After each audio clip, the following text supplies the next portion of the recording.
And now, What's Great About America with John Stossel.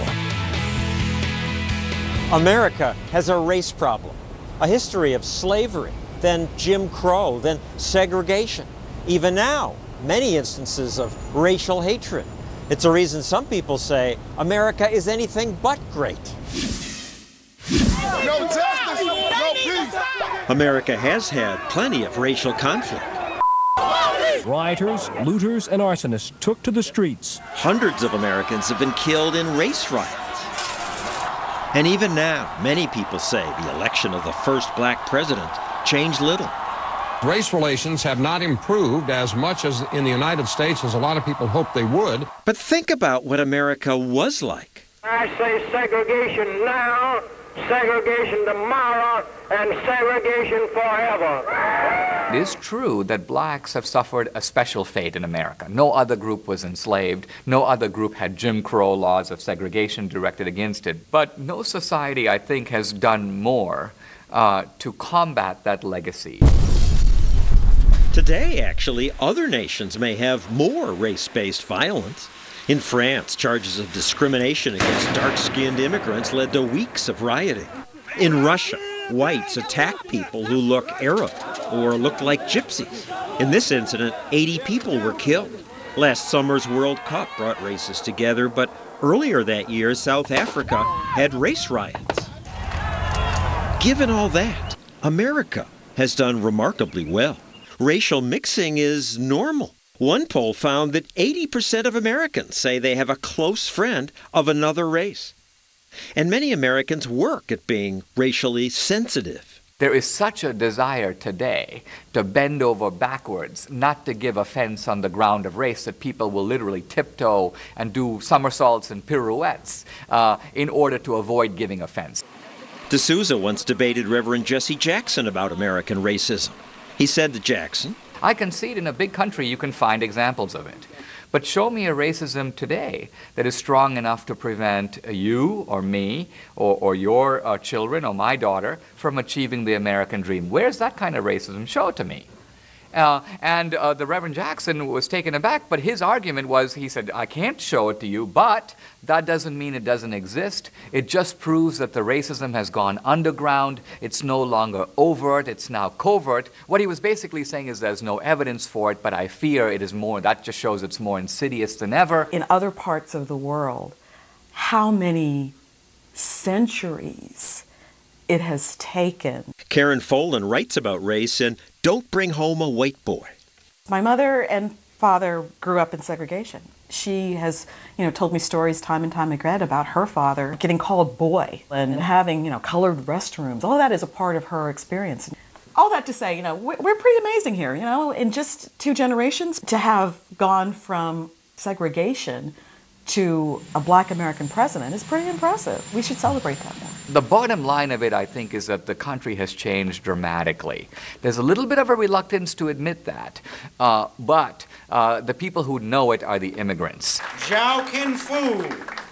The immigrants, remember, who come here today are not white. Manuel Gutierrez Laura. Well, some are white, but most are not, and most we interviewed at citizenship ceremonies talked about a lack of racism in America. Once you get to know the things that you share in common, all those boundaries dissolve. Americans like a blend of everybody put together. Compared to Pakistan, is a lot better, so I like it here. With liberty. And they are claiming their share of the American dream. Why? Not because racism doesn't exist, but because it's now episodic. It's pretty easy to navigate around it. You never feel out of place. You have dark skin. You talk funny. I do, or at least yes. I haven't found it to be a barrier. I do think that if I were to wake up in the morning and say, Dinesh, you are a dark-skinned man living in white America. The people here don't like you. They're out to get you. If that is your operating assumption, if that's the spectacles you put on in the morning, I'm convinced you're going to find some evidence during the day and the week and the month that would seem to bear it out. There are people who do say there's plenty of racism in America. To be a black man living in a country and a culture that is controlled by rich white people. But on the other hand, if you have a different assumption, which is that, gee, there are going to be some people who may not like me, but there are some people who will actually think the fact that I'm different is actually a positive. And I found that with that operating assumption, nothing's holding you back. Kiss your beautiful bride. There you go. And what better example of comfort with racial mixing is there than intermarriage? And in America, that's been increasing every year. Over the last 7 years, marriage between people of different races is up almost 20%. You married someone outside your race. I married a girl from Louisiana. If someone's going to let you marry their daughter, it's pretty hard to accuse them of being racist. The wedding created some anxiety. What will they think of this marriage of an Indian guy and a Southern girl from the Bible Belt? And I found absolutely no problem. So even though I have been in quite conservative precincts of American life, which is where everyone tells you that's where you're going to find the sort of deepest veins of American racism, I must say, to me, it's been a case of I don't see it. Websites like this one cater to Americans who like differences. Karen Folan tried it to expand her dating options. So I went on and met a very nice man. Kevin's a businessman who'd never dated a black woman before. Karen's profile caught my attention right away. 1 year after they met, they got married. Everyone should love who they love and let it be at that. Their marriage would not have been legal in some states until a 1967 Supreme Court ruling. Up until then, in a lot of the southern states and some even out west, a couple like ours could not It was legally actually be illegal. married. Right. That's so 40 years ago. That's It's not within that both long of our ago. lifetimes. Right. So to go from that to interracial dating sites does represent quite a big change. You talk to my daughter. 1 week she has a crush on a white kid.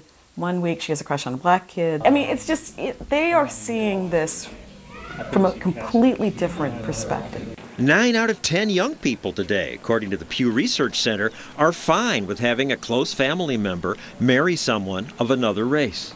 We all have our own little cultural heritage that we celebrate and that we're proud of and that we bring to the table. But at the end of the day, I think the American part binds us together. So it's one more thing that's great about America. If you look at intermarriage in America, it started small. The Irish would marry the Italians, and that was considered a big deal. And then after a while, the Catholics began to marry the Protestants, and that was considered a bigger deal. And then after a while, the Christians began to marry Jews, and that was considered a really big deal. And pretty soon, little by little, those intermarriage walls have crumbled. And that really is a way of saying that we have become one society. Coming up, in some countries, if you speak up, you could be killed. In America, we have a right to speak up. You work for us. And we do, when What's Great About America continues.